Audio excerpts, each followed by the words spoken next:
No hay mucho sobre el caso de la familia A, aún ahora no puedo hablar sobre aquellos detalles que pondrían muchas dudas aún para la actualidad. Ustedes no saben la presión que puede tener un policía cuando de casos sin solución se tratan y mucho menos las miradas de todos preguntando el qué fue o el qué pasó, finalmente es algo que somos incapaces de responder. Sería suerte que hubiera fotos, grabaciones o prendas de ropa, incluso cosas como huellas digitales o cabellos, que ya son difíciles de deducir, eso sería mucho que pedir, la escena estaba totalmente limpia y sin más, tuvimos que dejar el caso como cerrado. En aquel entonces yo no llevaba mucho en el deber, debo admitir que no esperaba algo más complicado que un robo o un asesinato, y eso para mí era demasiado, sabía que habría situaciones imposibles de dar final, pero lo que pienso relatar va más allá de lo absurdo. Este chico llamado Rick, cuyo apellido no podría revelar para mantener el anonimato de la familia, desapareció unos años atrás después de una serie de situaciones lo suficientemente escabrosas como para decir que sufría de desórdenes de personalidad, desde temblores y paranoia, a veces era demasiado pasivo y otras veces se volvía totalmente agresivo, este patrón se repetía cada final de mes, o eso fue el testimonio que dio la familia cuando fueron entrevistadas. No podemos decir si realmente había algo mal con su mente, para ello debimos haber convivido con el joven, pero eso finalmente no es una obligación del deber, solo fue arrestado un par de veces por nosotros, curiosamente la mayoría de las veces eran por asaltos en las farmacias, en busca de ciertos medicamentos que solo se obtenían por receta médica, siempre se le veía nervioso y volteando, pero ante mis ojos no era más que otro adicto. ¿No pueden escucharlo?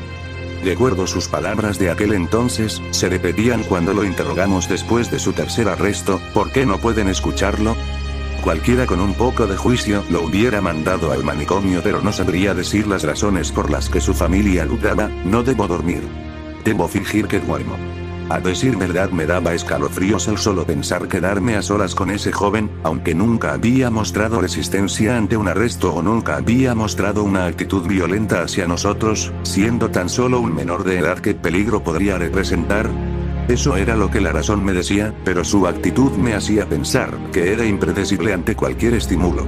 Después de algunas pláticas con sus padres y varios arrestos más que consistían en el mismo delito, un robo a farmacia con cuchillo en mano en busca de cualquier medicamento que contuviera modafinilo, los padres por fin accedieron a llevarlo con un psiquiatra. Después de ello no hubo más arrestos a este joven y podría decirse que se había cerrado el caso, aunque lo que pasó después fue lo extraño del asunto. Meses después se nos fue reportada una desaparición, fue un 1 de abril, pero debido a que se deben esperar 72 horas una vez desaparezca la persona, nosotros no empezamos nuestra búsqueda hasta el día 4 de abril, y siendo un caso verdaderamente frustrante. El joven que había desaparecido no era otro que el propio Rika, lo cual no hubiera sido del todo sorprendente si no fuera por la escena del crimen, si se le puede llamar de este modo, que dejó la desordenada vida de este joven, intrigado en parte por la falta de pistas decidí encargarme personalmente del caso, en una obsesión por saber lo sucedido. Hicimos algunas preguntas, lo rutinario, cómo era él, qué hacía y cuál era su rutina, la familia se mostraba dudosa, el padre comentó que llevaba tiempo sin entender a su hijo, cosa que confirmó su madre, y la pequeña niña, hermana del desaparecido, afirmó que su hermano se había vuelto lo que muchos catalogarían extraño e incluso anormal, cosa de lo que tomé nota.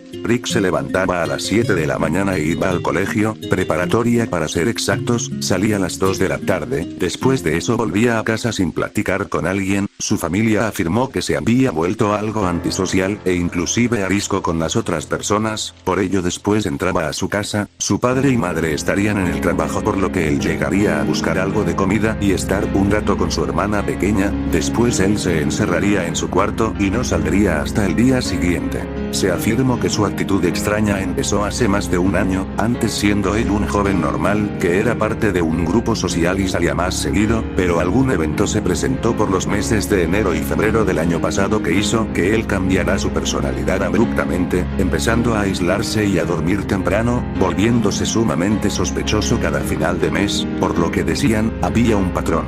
Después de un mes de investigar, los testimonios nos llevaban a nada. Habíamos inspeccionado su cuarto de pies a cabeza. Era claro que posiblemente pudiera ser un adicto debido a todo lo mencionado con anterioridad, pero no había un desorden de pistas o un testimonio claro de que tuviera una adicción. Al contrario, la familia afirmó que su hijo era sano, solo que, como ya habían testifica, al final de cada mes su comportamiento sospechoso era referente al miedo de dormir solo. Comentan: al inicio pedía dormir con ellos, pero una actitud tan infantil era impropia para un joven de 17 años, por lo que le negaban la petición. Posteriormente se dice intentó dormir en el cuarto de su hermana pequeña, pero no surtió un efecto positivo. Parecía un joven contrariado y asustado, parecía que escapará de algo, dijo su hermana. También afirman que hacía lo posible por no dormir cada final de mes, desde consumir demasiada cafeína hasta incluso ponerse a ver infomerciales en la noche. A veces se escuchaba la computadora y tenían que forzarlo a ir a la cama, y aún después de eso al día siguiente era el primero en levantarse con una mirada devastada en sus ojos, pero no sabían qué le sucedía.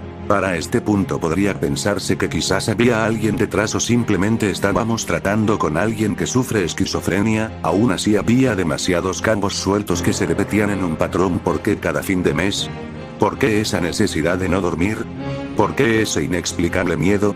Cuestiones que no paraban de rondar en mi cabeza. Lo extraño del cuarto del chico era el orden, era quizá demasiado ordenado, la ropa doblada y acomodada y los libros en un estante, la cama estaba tendida, y todo estaba limpio atrás de unas cortinas cerradas por las que no entraba ni un rayo de luz, pero eso no se debía a que las cortinas fueran gruesas o de un color oscuro. Las ventanas estaban pintadas de negro, de tal forma que ninguna imagen pudiera ser transmitida a través de ellas. ¿Qué rayos pasaba? Algo era claro, era un evento que lo ponía nervioso, y se repetía cada mes, en una actitud antisocial e inclusive considerada egocéntrica. ¿Dónde había llegado a este punto en que había desaparecido? ¿Se había ido? De ser así, ¿a dónde? ¿Por qué? Fue cuando descubrimos un compartimiento secreto entre las tablillas de su piso que encontramos ciertos documentos, o más bien, libretas escritas por la persona en cuestión. No eran nada del otro mundo, a decir verdad la mayoría eran garabatos inocentes y sumamente absurdos. Fue entonces que al mostrarlos la familia reveló algo que podría ser considerado sin relevancia en su momento, pero ahora me resultaba intrigante. Rick era un fanático de lo paranormal. Su hermana afirmó haberlo encontrado muchas veces en la noche, viendo vídeos en la computadora sobre historias de terror, o mostrar una simple sonrisa cuando algo escabroso aparecía o era contado, tanto en la televisión, en la revista o en un simple periódico. Un gusto común para los jóvenes de su edad, un gusto que había perdido el año pasado, justo cuando empezó su extraña actitud. Las libretas no contenían más que notas, cosas como historias de terror, algunas muy famosas en internet como Slenderman o Jeff the Killer, otras parecían ser de su autoría, incluso contenían su firma, y algunas páginas tenían dibujos. Ante mis ojos no era más que un joven más con un gusto peculiar, nada de que atemorizarse. Las demás libretas eran sobre lo mismo, en realidad no tenía mucho interés sobre el asunto o sobre leerlas, pero sabía que algo debía estar oculto ahí. ¿Por qué Rick había dejado de gustar de esto? ¿Por qué las había ocultado? ¿Acaso tendría que ver con su desaparición?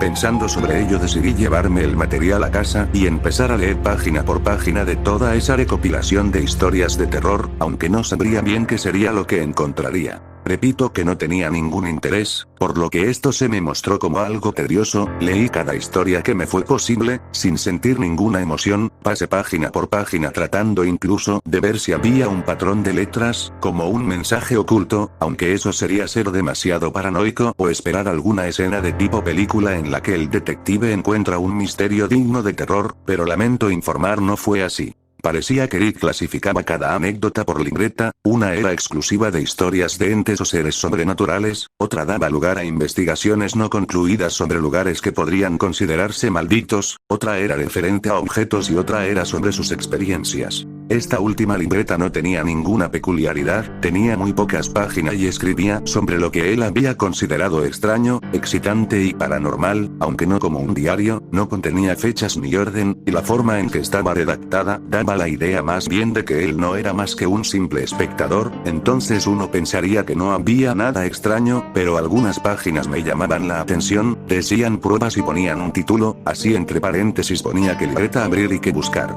Un ejemplo muy claro fue una página donde anotó Blind Maiden, indicaba se debía abrir la libreta de rituales y buscar el mismo nombre. Debo admitir que estaba realmente ordenado en ese sentido. Después de eso se encontraba la descripción de la historia y los detalles, pero después él escribía su experiencia sobre dicho evento, afirmaba haber hecho todas las reglas y encontrarlo como falso. Ahí en esa página explicaba el porqué y cómo se sintió al respecto. Fue como entendí que su gusto iba más allá que recopilar las historias que más le habían gustado, sino él estaba decidido a experimentarlas y a decir si eran reales o no. Seguí leyendo aquella libreta con un poco más de cuidado, teniendo a la mano las otras dos libretas. La mayoría de las cosas ahí decían ser falsas y parecía a Rick le satisfacía desmentir todos esos relatos, ya que escribía con detalle todo lo que había hecho en cada ritual, iban en orden desde el primero que hizo hasta el último. Repito que no era una lista muy grande, pero al final de lo escrito se encontraba el juego de la ventana.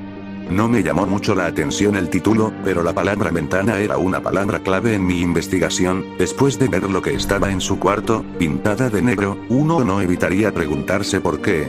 Y pensaba que al leer esto encontraría algo que me llevará a una solución, pero al contrario, me llevó a tener más dudas, incluso de mis propias facultades mentales. El ritual no era complicado, se describía como un desafío solo digno de los más osados de lo paranormal, era fácil de iniciar pero requería de demasiada paciencia en cada mes, donde la persona en cuestión, quien desee jugar, debería en el último día del mes cerrar las cortinas y ventanas de manera sospechosa para luego ir a dormir. Se describía que era normal que nada pasará la primera noche y por ello se debía seguir así cada mes hasta que algo pasará. Entonces cuando uno se despertará a mitad de la noche por pequeños golpes en la ventana, podría decirse que el juego había empezado. El juego consistía en fingir que duermes, el ente tocará a la ventana pero sin importar que no se deben abrir los ojos y perder la compostura, uno debe aparentar que duerme, entonces el juego durará toda la noche y cuando la luz entre se podrá decir que uno ganó el juego, pero quedaba la pregunta de que no se sabía qué pasaba con los que lograban ganar. Cuando leí todo esto, complementando con la descripción del joven, las piezas empezaban a embonar en el caso, desde la ventana, la actitud de final de cada mes, e inclusive su tendencia a no dormir, todo encajaba con este extraño relato. Aún así se me hacía demasiado ridículo como para decir que había encontrado la mayor pista de todas, aún así no negaba las coincidencias.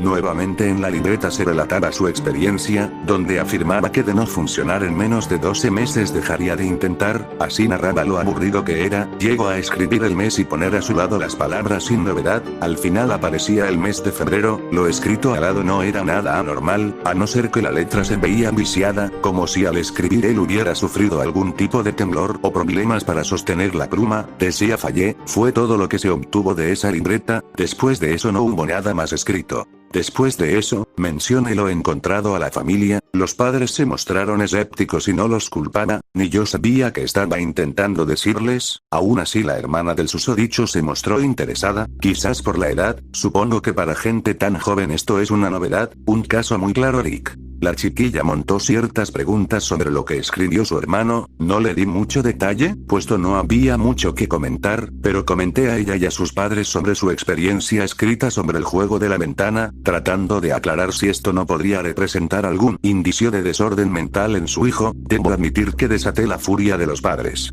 Aún así la hermana comentó que su hermano solía murmurar sobre ruidos que escuchaba y a preguntar si los podía escuchar. Afirmó que se sentía asustada sobre el asunto pero no había mucho que hacer. Asimismo recordé su cuerpo temblando cuando lo interrogamos hace tiempo y las preguntas que hacía. En su momento podría pensar que trataba con algún tipo de loco, y cada vez me sentía más seguro sobre ello. Lamentablemente llevaba casi un año investigando del caso, sin ningún avance. Al final se tuvo que dar por cerrado. Nunca se supo que fue de Erika, nunca fue encontrado un cuerpo o alguien que le reconociera. Hubo afirmaciones de que nunca se le vio salir de la casa, ni siquiera por las ventanas, solo estaban esas libretas y esas historias, nada que decir. Concluía la familia que su hijo sufría de esquizofrenia a causa de las cantidades de historias que leía y de las cuales poco a poco su mente empezó a formar parte. Les argumenté que eso posiblemente se desató en su momento a un tope de locura que hizo que escapara, lo cual es algo que no podría responder. En el exterior donde fue buscado nunca se encontró pista alguna, y no había personas cercanas a las que preguntar. Rick no tenía a nadie cercano, eso y más argumenté antes de meter todos estos documentos al archivo, y fue ahí donde quedó sepultado el caso Rick.